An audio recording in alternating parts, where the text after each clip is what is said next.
तो भाई आज हम पढ़ेंगे क्या, कॉन्फॉर्मेशनल आइसोमेरिज्म। ठीक है, कॉन्फॉर्मेशनल आइसोमर क्या होते हैं, यहाँ ध्यान दो, लिखना नहीं, पहले सुन लो। ये आपका कौन सा मॉलिक्यूल है, ये इथेन मॉलिक्यूल है। ठीक है, ये कार्बन है 3H यहाँ लगा रखे हैं टेट्राहेड्रल मैनर में, और ये कार्बन है 3H यहाँ लगा रखे हैं। ठीक है भाई, अब ये जो आपका इथेन है, इसकी दो, अगर मैं बात करूं कि ये जो कार्बन कार्बन सिंगल बॉन्ड है, ये ऐसे रोटेट करूंगा तो रोटेट होगा। yes, sir. और ये रोटेट भी इसी वजह से हो रहा है क्योंकि यहाँ सिंगल बॉन्ड है। सपोज अगर दो कार्बन के बीच में, एक यहाँ कार्बन है एक यहाँ कार्बन है, अगर उनके बीच में डबल बॉन्ड होता है तो रोटेशन तो रोटेशन पॉसिबल नहीं हो पाएगी। ये बात तो आपको पता है ना। तो अगर सिर्फ सिंगल बॉन्ड है तभी ये रोटेशन पॉसिबल है। तो अगर मान करके चलो मैंने ऐसे मॉलिक्यूल रखा हुआ है, यहाँ ध्यान देना, अगर ऐसे मॉलिक्यूल रखा हुआ है, मैं आगे वाला एज इट इज रखूंगा तो पीछे वाला ऐसे करके रोटेट कर सकता हूँ। अरे बोलो, ऐसा हो सकता है ना कि अगर मैं इसे बिल्कुल आगे पीछे रखूं कि इसके पीछे जस्ट ये, इसके पीछे जस्ट ये और इसके पीछे जस्ट ये, तो ऐसा आपको दिखेगा ना कि भाई पीछे कोई है ही नहीं, जस्ट ओवरलैप कर लेगा। अरे बिल्कुल सामने से देखना, पीछे वाला कोई दिखेगा नहीं। तो फिलहाल इसके और इसके बीच में कितना एंगल दिखेगा, अगर जस्ट सामने से देखेंगे तो 0 डिग्री एंगल। लेकिन अगर इसको मैं थोड़ा सा रोटेट करूंगा तो इसके और इसके बीच में एंगल दिखेगा। बोलो, इस एंगल को क्या बोलते हैं, डाइहेड्रल एंगल। भाई यहाँ सामने देखो ना, अगर मैंने ऐसे ये रखा हुआ है, ठीक है, तो फिलहाल मेरे को इसके और उसके बीच में कोई एंगल नहीं दिख रहा। अगर मैं पीछे वाला थोड़ा सा रोटेट करूंगा तो इसके और इसके बीच में थोड़ा सा एंगल दिखेगा। तो इसको बोलते हैं डाइहेड्रल एंगल। तो अगर मैं आपसे पूछूं कि कॉन्फॉर्मेशनल आइसोमर क्या होते हैं, तो आप ये बोलोगे कि ये एक कॉन्फॉर्मर है, आपने हल्का सा रोटेट किया ये अलग है, हल्का सा और किया ये अलग है, हल्का सा और किया ये अलग है, ये और है। तो ऐसे कितने एंगल्स हो सकते हैं, इनफाइनाइट। इनफाइनाइट। क्यों? क्योंकि हो सकता है आपने बहुत हल्का सा रोटेट किया, समझ रहे हो, और हल्का सा किया, और तो ऐसे तो कितना ही हल्का सा करते रहो। तो इसके कॉन्फॉर्मेशनल आइसोमर क्या होते हैं समझना कि, और ये होते क्यों है, क्योंकि ये सी सिंगल बॉन्ड सी है ना, ये रोटेट करने की परमिशन देता है। जबकि मान करके चलो अगर ये एल्कीन होता तो क्या ये रोटेट करने की परमिशन देता, बॉन्ड टूट जाता तब रोटेट करता। समझ गए बात? तो इनको बोलते हैं कॉन्फॉर्मेशनल आइसोमेरिज्म। और कॉन्फॉर्मेशनल आइसोमेरिज्म की वजह से यहाँ पे ना दो फॉर्म्स होती हैं। कौन कौन सी फॉर्म्स होती हैं, एक होती है स्टैगर्ड और एक होती है इक्लिप्स। इक्लिप्स क्या होता है, आपको इक्लिप्स वर्ड पता है, सोलर इक्लिप्स लगता है, एक के बाद एक जस्ट ओवरलैप कर देना। तो यहाँ पर जो ये आइसोमर है ये कैसा है, आप इसे समझना कि अगर आगे वाला ये H पीछे वाले H को इक्लिप्स कर रहा है, मतलब कि जस्ट छुपा रहा है, तो इसे बोलेंगे इक्लिप्स कॉन्फॉर्मर। इथेन का अरे इक्लिप्स मॉलिक्यूल बोलेंगे। और अगर ये वाला जस्ट 180 रोटेट कर जाए तो ये और इसके बीच में एंगल कितना हो गया, 180 हो गया, ये और इसके बीच में 180 का एंगल हो गया। तो 180 का जो एंगल आया, दिस इज कॉल्ड स्टैगर्ड। तो इसकी दो फॉर्म्स है। क्या ये हमारा 2D मॉलिक्यूल है, या फिर मैं इसे 3 डायमेंशनल मॉलिक्यूल बोलूं? ये 3 डायमेंशनल है ना, तो मैं इस 3 डायमेंशनल मॉलिक्यूल को 2D में कैसे बनाते हैं ये दिखा देता हूं। ठीक है, तसल्ली से देखो पहले, तब जाकर के आपको समझ आएगा। मैं क्या कर रहा हूं, इस मॉलिक्यूल को कुछ ऐसा सा रख रहा हूं, ठीक है, और इसकी क्या बनाऊंगा, परछाई बनाऊंगा ऐसे टेढ़े रख के। ठीक है, तो उसको देखने का एक तरीका होता है, बस ताकि ढंग से दिखे, इसलिए 1 मिनट रुको बच्चों, सामने ध्यान देना। इसी मॉलिक्यूल की मैं आपको वो दिखाऊंगा, क्या बोलते हैं, शेप। 2D में कैसे बनाते हैं ये देखो, ये आपको दिखाई दे रहा है, यस सर। कैसा सा दिखाई दे रहा है आपको, ये कुछ ऐसा दिखाई दे रहा है कि ये आपका एक 2 Y बने हुए हैं। वहां देखो, यहाँ पे आपके कार्बन कार्बन दिखाई देंगे और यहाँ पर 2 ऐसे Y दिखाई देंगे। नहीं आई बात समझ? चेक करके देखो, ढंग से दिख रहा है, ये सब बढ़िया दिख रहा है। ये देख, दिख रहा है ना 2 Y? अरे बोलो। Yes sir. तो अगर वहां पे मैं ये मॉलिक्यूल ऐसा बना दूं, ये इधर एक Y और इधर एक Y, वैसे समझ नहीं आता क्या बना रखा है, लेकिन इसका एक मतलब ये है बस कि आप इसको ये कुछ ऐसा सा दिखा रहे हो, ये देखो। अरे कैसे बनाऊं, पता नहीं कैसे बनाऊं, थोड़ा बहुत दिखाई दे रहा होगा, बहुत अच्छा दिखा था थोड़ा पहले, अच्छा दिखा था बोर्ड पे। अरे समझ तो गए होगे, डन कर दे। ठीक है भैया, और ये तो इक्लिप्स वाला है, ये वाला मामला कौन सा है, ये इक्लिप्स वाला मामला था। ठीक है, अगर मैं इसको 180 रोटेट कर दूं, जैसे ये इक्लिप्स जो था, अगर मैं इसको 180 रोटेट कर दूं तो उसको बोलेंगे क्या, स्टैगर्ड। तो चेक करके देख, एक मेरे को यहाँ सीधा वाई दिखेगा और एक वही वाई उल्टा हो जाएगा, समझ गए बात? तो ले भैया चेक करके देख ले उल्टा दिख रहा है कि नहीं दिख रहा, ये दिख रहा है? एक वाई सीधा और एक वाई उल्टा। ओके डन, इसको कर देते हैं अब बंद। तो अभी जो मैंने आपको एक कॉन्फॉर्मेशनल आइसोमर बताए, ये क्यों अराइज होते हैं? Because of carbon carbon single bond free rotation. ठीक है, तो यहां पर मैं लिख देता हूं conformational isomer arises due to carbon carbon single bond free rotation. नहीं आई बात समझ? अरे बोल दे, फ्री रोटेशन होती है जिसकी वजह से कॉन्फॉर्मेशनल आइसोमेरिज्म अराइज होते हैं। ठीक है, इन एल्केन्स ओनली। अबे क्योंकि एल्केन्स में तो सी सिंगल बॉन्ड सी होता है तो यहीं पर होंगे, जबकि अगर मैं बात करूं सी डबल बॉन्ड सी जो कि हमारा एल्कीन होता है, और सी ट्रिपल बॉन्ड सी जो कि हमारा क्या होता है, एल्काइन होता है, क्या यहाँ पर फ्री रोटेशन अलाउड है? ठीक है, तो यहाँ पर no conformational isomer. Okay guys, conformational isomerism is possible. यहां तक कोई लोचा हो तो बताओ। No sir. ठीक है, अब इसके दो जो रिप्रेजेंटेशन है, अब जो मैं रिप्रेजेंटेशन लिखवा रहा हूं ना, जो मैंने अभी आपको दो फिगर दिखाई थी, इनको बोलते हैं सॉहॉर्स रिप्रेजेंटेशन। सॉहॉर्स, इस हॉर्स का असली वाले हॉर्स से कोई लेना देना नहीं है, नाम है सॉहॉर्स representation of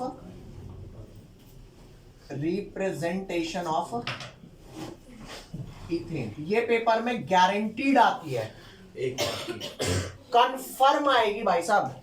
सॉहॉर्स representation of ethane हर एक के पेपर में आएगी। तो याद ध्यान देना, एक हमारा होता है इथेन का इक्लिप्स, वो ऐसे बनाया जाता है, ऐसे कर दो और ये यहां पर यूं बना दो। ठीक है भैया, ये आपका एक एच हो गया, ये दूसरा एच हो गया, ये तीसरा एच हो गया, और यहाँ भी 3 एच हो गए। क्लियर? Yes sir. ओके, तो ये आपका इक्लिप्स वाला आइसोमर हो गया। एक हमारा कौन सा आता है, स्टैगर्ड होता है। स्टैगर्ड जस्ट इसका 180। यहाँ पर डायहेड्रल एंगल कितना होगा, यहाँ पर डायहेड्रल एंगल होगा 0 डिग्री। ठीक है जी, और एक नेक्स्ट आता है हमारा कौन सा, ये, और यहाँ पर जस्ट उल्टा कर दिया, कोई लोचा? ये हमारा हो गया स्टैगर्ड। यहाँ पर डायहेड्रल एंगल कितना है, डायहेड्रल एंगल 180 डिग्री, कोई लोचा? तो सॉहॉर्स रिप्रेजेंटेशन इथेन आपका खत्म। नेक्स्ट इसी का मैं रिप्रेजेंटेशन आपको बताऊंगा, न्यूमैन रिप्रेजेंटेशन।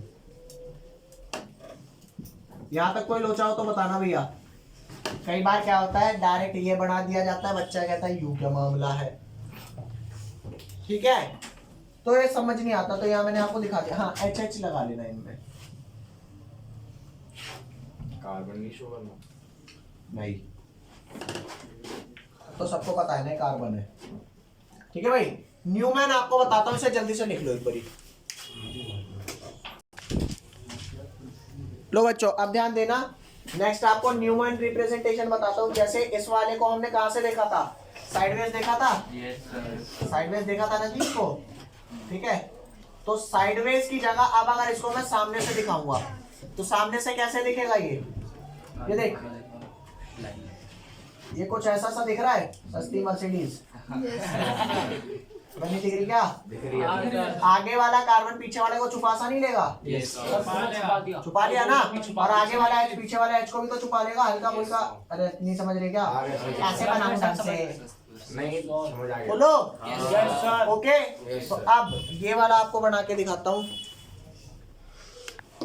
ले भैया यहाँ ध्यान देना, तो न्यूमैन रिप्रेजेंटेशन, जैसे ये आपका साइड से बनाई थी ना, अरे क्या बोलते हैं उसे, समझ गया शैडो। अच्छा हाँ, शैडो साइड से बनाई थी, और ये जस्ट सामने से बनाते हैं। तो ये कुछ ऐसा सा होगा, एक आपको इक्लिप्स बता रहा हूँ और एक आपको कौन सा बताऊंगा, स्टैगर्ड। तो यहाँ ध्यान देना, इक्लिप्स में एक ऐसा बनाते हैं और ये सस्ती मर्सिडीज। एच एच और ये एच, ओके। और ये कार्बन है मेरा, तो इसके पीछे वाला कार्बन जस्ट दिख रहा होगा? नहीं दिख रहा ना? अरे बोल दे। लेकिन हम पीछे वाला कार्बन पे जो एच लगे है ना, मानते हैं कि इसी पे है, पीछे वाले को साइड में दिखा देते हैं, इस वाले को इधर दिखा देते हैं और इस वाले को इधर। कई बार बच्चे क्वेश्चन पूछते हैं कि आपने इसको इसके राइट में दिखाया, इसको इसके राइट में दिखाया, इसको इसके राइट में, व्हाट हैपन कि अगर मैं इसको लेफ्ट में दिखा दूं तो? अरे तो कहीं दिखा दे यार, वो उसके पीछे है, समझा? अब यहाँ पर डायहेड्रल एंगल कितना है? 0 डिग्री है, क्लिप्सिंग है ना? तो अगर मैं पीछे वाले को रोटेट करूंगा तो रोटेट हो सकता है? यस तो रोटेट कर दूंगा 180 डिग्री, तो कैसा दिखेगा? दूर का माता के हाथ क्या स्टैगर्ड दिखेगा, ऐसा दिखेगा चमन। अरे एक ही एच एच, ये एच, कोई लोचा? No sir. अगर तुम किसी को बोलोगे 10वीं वाले बच्चे को, बेटा देखिए इथेन है, तो वो तुम्हारेगा। सर वो टर्टल लग रहा है। वो जान ले लेगा भाई। चीकू लग रहा तो यार, है, छेद करे हुए लग रहा है। तो ये इक्लिप्स हुआ, ये स्टैगर्ड। यहाँ पे डायहेड्रल एंगल कितना है बेटा? लग रहा है ना। ठीक है, तो ये आपका कॉन्फॉर्मेशन, देखो ये इथेन है, ये भी इथेन है, लेकिन ये इथेन इक्लिप्स है, ये स्टैगर्ड है। तो इन दोनों को कौन से आइसोमर बोलूंगा? कॉन्फॉर्मेशनल आइसोमर, कॉन्फॉर्मेशनल आइसोमर बोलूंगा। और ये क्यों अराइज हो रहे हैं? ये अराइज इस वजह से हो रहे हैं क्योंकि carbon carbon free rotation alkenes alkyne में पॉसिबल ही नहीं है, समझ गए? तो यहाँ पर ध्यान देना, ये जो अरे मान जा भाई, क्या मैं नहीं बोल रहा हूँ। कॉन्फॉर्मेशनल आइसोमर को एक और नाम दिया जाता है, conformational isomers are also called rotamers, ROTA rotamers, क्योंकि रोटेट करके बनाए जा रहे हैं ना, ठीक है रे? रोटामर्स। ये उस फिनिश वाले को नहीं बोल सकते रोटामर, किसको? ये दूसरे वाले स्टार्ट को। ये वाले? हाँ अबे ये भी कॉन्फॉर्मेशनल आइसोमर है, तो वो भी है, बस ये दोनों की रिप्रेजेंटेशन अलग अलग तरीके से की जा रही है। तो इसे रोटामर नहीं बोलते। अरे ये भी तो, अच्छा समझ गया। रुक जा अभी बोलियो थोड़ी देर में। जैसा कि आप सब जानते हो कि लास्ट क्लास में मैंने आपको क्या पढ़ाया था कि कोई भी अल्काइन है, मान लो RC triple bond R dash, हो सकता है ये R अलग हो, ये R अलग हो, है ना? अगर मैं इसमें क्या डालता हूँ, निकेल की प्रेजेंस में हाइड्रोजन डालता हूँ, ठीक है भैया मेरी बात सुनना, तो यहाँ पे निकेल ना कैटलिस्ट हुआ करता है, ठीक है? और कैटलिस्ट का काम होता है रिएक्शन जल्दी जल्दी कराना, और ये रिएक्शन जल्दी जल्दी कराता क्या है कि ये जो, ध्यान देना, RC ट्रिपल बॉन्ड है ना, R डैश, ये इस बॉन्ड को तोड़ता जल्दी से, फट एकदम, जैसे इसे तोड़ेगा तो यहाँ वैकेंसी आएगी, इसको भी तोड़ेगा तो यहाँ वैकेंसी आएगी, और ये इतनी जल्दी जल्दी तोड़ता है कि मेरा फाइनल प्रोडक्ट एल्कीन नहीं, फाइनल प्रोडक्ट क्या हो जाता है? एल्कीन। तो इस रिएक्शन को कराने के लिए मेरे को करना क्या है, ये जो कैटलिस्ट धड़ाधड़ काम कर रहा है ना, अरे नहीं समझ रहे क्या? समझ गया सर। कैटलिस्ट थोड़ा ज्यादा काम कर रहा है, हमने एल्काइन को बोला एल्कीन बनाओ, वो भैया जी बना के क्या ले गए? एल्कीन। हमने कहा वो समझा, थोड़ा इतना जल्दी जल्दी रिड्यूस मत कर, उसको हाइड्रोजन ऐड मत कर, एल्कीन पे रोक देना। तो कहेगा अपने से ये आधा अधूरा काम नहीं होता, मानो कान के नीचे आधा अधूरा काम नहीं होता, एल्कीन बनाना है तो रोकेगा ना वहां पे। तो हम क्या करते हैं, इसके अंदर, यहाँ ध्यान देना, इसके अंदर जो कैटलिस्ट है ना, कैटलिस्ट क्या क्या हुआ करते थे? निकेल, पैलेडियम और प्लेटिनम। याद कैसे कराया था? नहीं पढ़ पाता, ठीक है भैया? तो पैलेडियम कैटलिस्ट के साथ हम थोड़ा सा कार्बन लगा देते हैं, ठीक है? कार्बन लगा देते हैं और उसके बाद हम H2 गैस ऐड करते हैं। तो जो निकेल कैटलिस्ट या पैलेडियम कैटलिस्ट का जो सरफेस है ना, थोड़ा उस पर क्या चिपक जाता है? कार्बन। अब स्पेस कम हो गया तो हाइड्रोजन भी कम चिपक पाएगा और एल्काइन भी कम आके रिएक्ट करेगा ना। तो अब इतना भरा भरा पहले से ही है कि वो उसको एल्केन में ले जाने की बजाय कहाँ ले जाएगा? एल्कीन में ही ले जाएगा, समझ गए बात? अरे बोल दो, वो क्यों से एल्केन में नहीं ले गया? क्योंकि उसके साथ यार बहुत भीड़ भाड़ है पैलेडियम के सरफेस पे, क्यों? क्योंकि कार्बन पहले से ही बहुत सारे चिपके हुए हैं। यही बात समझ? ओके मान लो तुम बाजार में शॉपिंग करने गए, सोचा था सब खरीद के जाऊंगा, लेकिन वहां बहुत भीड़ थी, तुम्हारा मन वैसे ही खराब हो गया, समझ गए? तो इस वजह से जो पहले आपका एल्केन बन रहा था प्रोडक्ट निकल के कैटलिस्ट की प्रेजेंस में, अब क्योंकि कैटलिस्ट यहाँ पे थोड़ा सा पॉइजन हो गया, उसकी एक्टिविटी थोड़ी सी कम हो गई, और वो कौन कम कर रहा है? कार्बन। समझ रहे हो ना? तो यहाँ पर जो एल्कीन फॉर्म होता है ना, ये एल्कीन कैसा फॉर्म होता है? ये कुछ ऐसा सा होता है, C डबल बॉन्ड C, यहाँ R डैश, और यहाँ भी क्या लगता है? R, और इधर H और इधर H। तो चेक करिए सिस एल्कीन है ट्रांस है? सिस एल्कीन है। सिस एल्कीन कौन सा होता है? जिसके डबल बॉन्ड के सेम साइड पे एक ग्रुप और दूसरे साइड पे अदर ग्रुप होता है। समझ गए? तो सिस एल्कीन बनाने का ये तरीका है। नेक्स्ट बताता हूँ ट्रांस एल्कीन का। तो अगर आपको ट्रांस एल्कीन बनाना हो ना, इसी से R C triple bond R dash, अगर आपको ट्रांस एल्कीन बनाना है तो हमारे को रिएजेंट क्या डालना है? रिएजेंट डालना है हमारे को sodium in the presence of liquid ammonia. ठीक है, जब आप ये डालोगे ना तो यहाँ पर आपका एल्कीन कैसा बनेगा? C double bond C। अगर इधर की साइड R था और इधर H था तो वहां क्या डालेगा? इधर H और इधर R डैश। बच्चा भूल जाता है यार, इसमें सिस बन रहा था या ट्रांस बन रहा था। तो समझाओ कैसा इसका मैकेनिज्म होता है।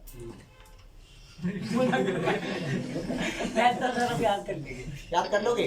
फिर भी बता देता हूँ आपका होता क्या है। जैसे मान करके चलना ये सरफेस है, ठीक है? जो कैटलिस्ट होता है वो क्या प्रोवाइड करता है? सरफेस। ठीक है, तो इस सरफेस पे बहुत सारे H2 आके चिपक जाते हैं और एल्कीन्स आते हैं। एल्कीन्स इनके ऊपर आता है तो H2 एक साइड ऐसे ही जस्ट चिपक जाता है, तो जो दो R ग्रुप होते हैं ना वो जस्ट ऊपर हो जाते हैं। यूं नहीं होता कि एक H यहाँ से आके लगेगा और एक H ऊपर से आके लगेगा, ऐसा तो इस सरफेस पे है ना, वो कहेंगे यार चिपक जा डायरेक्ट। जबकि यहाँ पे मैकेनिज्म कुछ और होता है जिसकी वजह से ये ना रोटेट हो जाता है H लगने से पहले। ठीक है, इतना ही समझो, अभी ज्यादा मत समझो। ठीक है, नेक्स्ट आ जाना। नेक्स्ट क्या? ये लिख लिया? देखो आपको एल्कीन बनाना है ना, सबसे पहले समझना ये प्रोसेस चल क्या रहा है। ये आपका लिखा है यहाँ पे C C C और ये C, यहाँ पर क्या है? ये लिखा है Cl। ठीक है भैया, ये H ये H ये भी H ये भी H ये भी H, ये सारे क्या है? HHH लिख देते हैं भैया, चेप देते हैं सब पे H। ठीक है, ये सब पे H चेप दिया। अब बात क्या है कि जब आप इसमें एक रिएजेंट डालेंगे ना, अल्कोहलिक KOH, ठीक है, तो ये अल्कोहलिक KOH क्या करता है? ये इस Cl को तो निकालेगा ही निकालेगा। अब किस्मत इसकी कौन फंस जाए, या तो इस बगल वाले कार्बन का ये हाइड्रोजन फंसेगा, या अगर ये नहीं फंसा तो कौन फंसेगा? तो ये बगल वाला फंस जाएगा। ठीक है, अगर ये वाला फंसा तो डबल बॉन्ड कहाँ लगेगा? इनके निकलने पर इधर, समझ रहे हो? और अगर ये वाला H नहीं निकला, ये वाला निकला, तो डबल बॉन्ड कहाँ लगेगा? इनके निकलने पर इधर। समझ गए? दोनों में से एक प्रोडक्ट मेजर बनता है, एक माइनर बनता है। कौन मेजर है कौन माइनर है ये भी समझा रहा हूँ, यहाँ ध्यान देना। तुम्हारा ये था एक प्रोडक्ट, ठीक है, जब तुम्हारा ये H और ये Cl निकला है तो यहाँ पर डबल बॉन्ड आएगा, अरे बोलो, और यहाँ पर क्या रह जाएगा? इस पे एक H रह जाएगा, यहाँ एक H, और यहाँ तो 3 H रह जाएंगे। अरे बोलते भाई, यस सर। पहले चेप दिया भाई मैंने यहाँ पर। ठीक है, और अगर मान करके चल ये वाला निकला होता तो ये प्रोडक्ट कौन सा है? जब ये वाला H निकला है, समझ गए? और वो वाला प्रोडक्ट कौन सा है? नेक्स्ट वाला, यहाँ ध्यान दो, C C C और C। जब ये और ये निकलेगा तो इन दोनों के बीच में आएगा, तो यहाँ पर आ गया एक H, यहाँ बचा एक, यहाँ बचा, और ये वाले H तो पूरे बचेंगे। मानते हो नहीं मानते? मान लिया सर। मान लिया। ये वाला आपका ये प्रोडक्ट है जो इससे शो कर रखा है। ठीक है, इसमें से ये वाला क्या है? ये मेजर है और ये वाला माइनर। रीजन समझाता हूँ क्यों है। ये जो आपका कार्बन कंटेनिंग फंक्शन ग्रुप है ना, जो कार्बन कार्बन डबल बॉन्ड है, तसल्ली से देखना, कार्बन कार्बन जहां पर डबल बॉन्ड है, आपको बस ये चेक करना है कि इन कार्बन कार्बन डबल बॉन्ड के बगल में कितने कार्बन है। बगल में मतलब जस्ट बगल में, बगल के बगल में नहीं। क्या ध्यान दे, इस कार्बन के बगल में कौन सा है? ये कार्बन है, और इस कार्बन के बगल में कितना है? ये कार्बन। जबकि ये डबल बॉन्ड कार्बन है, इसके बगल में कोई कार्बन है? नहीं है। यहाँ पर सिर्फ एक है, तो चेक करना, इन कार्बन डबल बॉन्ड कार्बन के बगल वाले कार्बन को अल्फा कार्बन बोलते हैं। और सुन, ये कार्बन कार्बन डबल बॉन्ड है, इनके बगल वाले कार्बन को अल्फा कार्बन बोलते हैं, उनके भी बगल वालों को बीटा, उसके बाद गामा। तो मेरे को काउंट करना है कि अल्फा कार्बन पे अल्फा हाइड्रोजन कितने लगे हैं। ये एक अल्फा कार्बन है, कितने हाइड्रोजन है? 3। नहीं, ये कार्बन कार्बन डबल बॉन्ड वाले के हाइड्रोजन नहीं कैलकुलेट करने, सिर्फ अल्फा कार्बन के कितने अल्फा हाइड्रोजन? 6 हो गए ना। अच्छा अल्फा तो यहाँ पर तेरे 6 अल्फा हाइड्रोजन हो गए, मानते हो नहीं मानते? यहाँ पर कितने हुए? यहाँ पे 2 अल्फा हाइड्रोजन हो गए। तो एल्कीन वो स्टेबल है जिसके अल्फा हाइड्रोजन ज्यादा है। क्यों? ये बात छोड़ दो, अब वो हमने छोड़ दी। तो यहाँ ध्यान देना, स्टेबिलिटी ऑफ एल्कीन जो होती है ना भैया, देखना स्टेबिलिटी ऑफ एल्कीन वो डायरेक्टली प्रोपोर्शनल है किसके? Number of alpha hydrogen. Is that clear? अरे बोल भाई। Yes, sir. Yes, sir. बताइए भैया। तो तुम्हारे ये वाला मेजर है और वो वाला माइनर है। Is that clear? Yes, sir. दोनों बनाने हैं आपको, जल्दी लिख लो। और रिएजेंट यहाँ क्या यूज होता है? अल्कोहल। हाँ, और अल्कोहल इसको ऐसे भी लिख सकते हैं। अल्कोहल में के कब से आ गया सर? कहाँ पे? अरे चमन, ये ठीक है गरीब आदमी। ठीक है सर। इसको ऐसे भी लिख सकते हैं KOH प्लस या इथेनॉल। इथेनॉल तो आपको पता है ना, CH3CH2OH होता है। अरे बोल दे।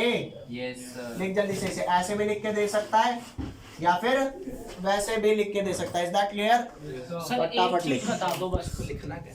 कि सर तो बीटा से क्या होता है, मतलब कि जैसे इसमें कौन है बीटा? अरे बीटा वाले अल्फा के साइड वाले बीटा होते हैं ना। हाँ। तो जैसे नंबर ऑफ एल्केन्स हाइड्रोजन बताते हैं कि कौन ज्यादा स्टेबल है, तो बीटा वाले क्या बताते हैं? बीटा वाले देख, जो अल्फा हाइड्रोजन होते हैं वो इसकी स्टेबिलिटी में हिस्सा लेता है, हाँ। बीटा वाला नहीं लेता। द रीजन बीइंग वो काफी दूर है। जैसे समझ भाई, तू अगर परेशानी में है, तेरा दोस्त मदद करेगा, दोस्त का दोस्त नहीं करेगा, जनरली नहीं करता। समझ गया बात? तो वही है कि बीटा हाइड्रोजन इतना दूर होता है ना कि वो उसको स्टेबलाइज नहीं कर पाता। दूरी का फैक्टर तो है ना। ठीक है, लिख लो। सर मैं आपको परसों एक छुट्टी दूंगा। बोल, क्या कह रही है? सर ये जो रिएक्शन आपने लिखी है, हाँ, इसमें जैसे आपने ये प्रोडक्ट्स बनाए, इनको ऐसे एज इट इज याद करना है या फिर ये लाइक किसी रीजन से आए हैं? पॉज करो। ये वाला जो Cl है, और आपने एक कोई भी क्या लिया, अल्काइल हैलाइड लिया। ये आपका क्या अल्काइल हैलाइड है? क्यों अल्काइल हैलाइड है? क्योंकि इस कार्बन पर ये chlorine as a side chain substituent लगा हुआ है।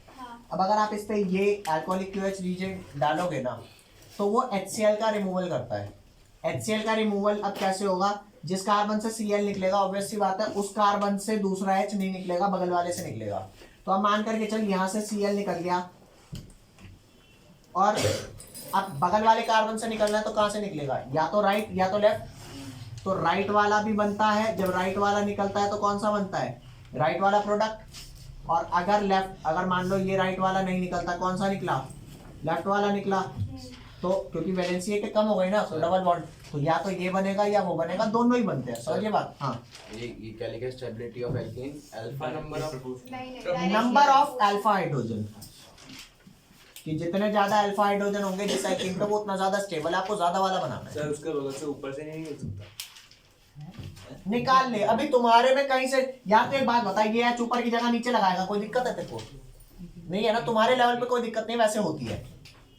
ठीक है, और यहाँ ध्यान देना, क्योंकि यहाँ पे आपका एक हाइड्रोजन निकला और एक हाइड्रोजन निकला ना, तो this reaction is called sir alpha hydrogen क्या होता है? Dehydro halogenation reaction. क्या बोलते हैं इसको? Dehydro halogenation.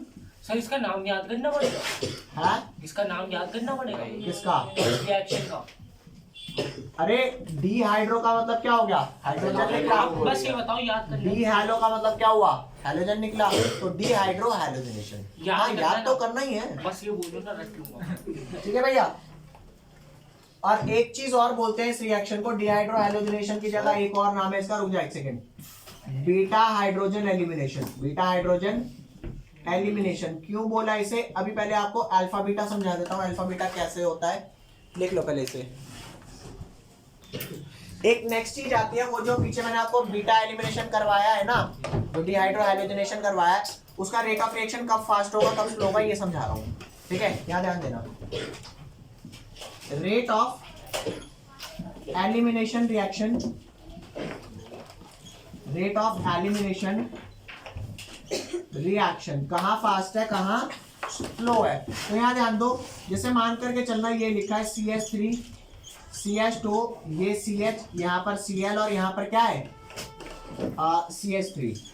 तो कह रहा है रेट ऑफ एलिमिनेशन रिएक्शन किस केस में फास्टर होगा। तो इस बात को समझना, मान लो ये एक लड़का है और ये एक लड़की है, ठीक है भैया।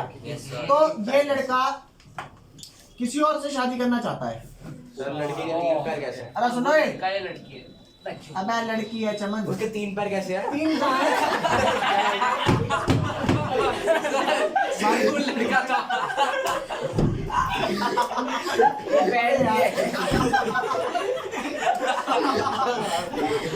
याद है मेरा, मैं क्या कह रहा हूँ कि ये लड़का है ये लड़की है, ये किसी और लड़के से शादी करना चाहता है। अब अगर ये लड़की से इजीली तलाक नहीं देगी तो ये शादी तब तक नहीं कर पाएगा। कई लड़कियां होती हैं इजीली छोड़ देती हैं और कई कहती हैं करके दिखा तू शादी और दे के दिखा तलाक, कहती है ना ऐसा। फिर उनको एलिमिनेट नहीं चाहिए होता। तो सुन मेरी बात, ये लड़की जितनी जल्दी से तलाक देगी उतना जल्दी इसका दूसरी शादी होगी, समझ गया बात। तो कुल मिला के भैया मेरी बात सुन, ये Cl होता है लिविंग ग्रुप, ये लिविंग ग्रुप जितना जल्दी एलिमिनेट होगा उतना जल्दी H निकलेगा और एल्कीन बन गया। समझ रहे हो बात।